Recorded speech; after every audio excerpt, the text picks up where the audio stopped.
And so give us some background, CJ. Give us your journey. Did you get into shit coins? Where did you start? How did you find Bitcoin? What was your orange pill awakening where you went full toxic maxi? Give us a story, man. Yeah, so I've been in Bitcoin now for over a decade, and I first heard about it from Jeff Berwick, who calls himself the dollar vigilante.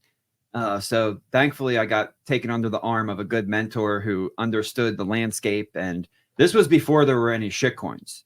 So luckily, I had to learn about Bitcoin first because there were no shitcoins. So that really helped, and then it also helped me understand like where Bitcoin came from, because a lot of people look at Bitcoin and the rest of the marketplace and they say, oh, there's 30,000, 50,000 different of these things. Everybody's trying to do the same thing as Bitcoin.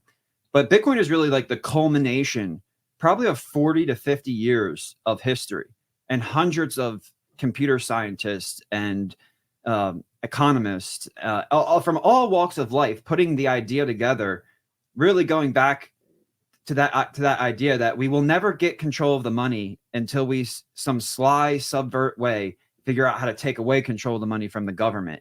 And that's not an idea that's from 2009. That's an idea that goes way, way, way, way back. It's just now that we have the technology and through the Holy Spirit, the understanding, wisdom and discernment of how to actually build what's required to accomplish that goal. So that built my foundation of understanding.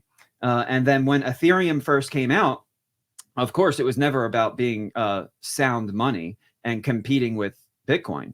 It was about smart contracts. And hey, if we're going to try smart contracts, well, we're not going to do it on Bitcoin because we can't increase the block size. That's a no-go. That's a hard stop right there, because that there goes decentralization. You need cheap and easy nodes in order to be decentralized. So you know what? Let's build a separate network that will let us manage our money, Bitcoin, and then we'll have this gas to execute the smart contract. So I thought that was a really good idea, and I still think it's a good idea. I think we're going to see it move from all of the shit coins that we see now to layer 2 solutions like Lightning and Liquid and perhaps Stacks and some. It's a free market. There's going to be a lot of different solutions. The market will choose. Counterparty.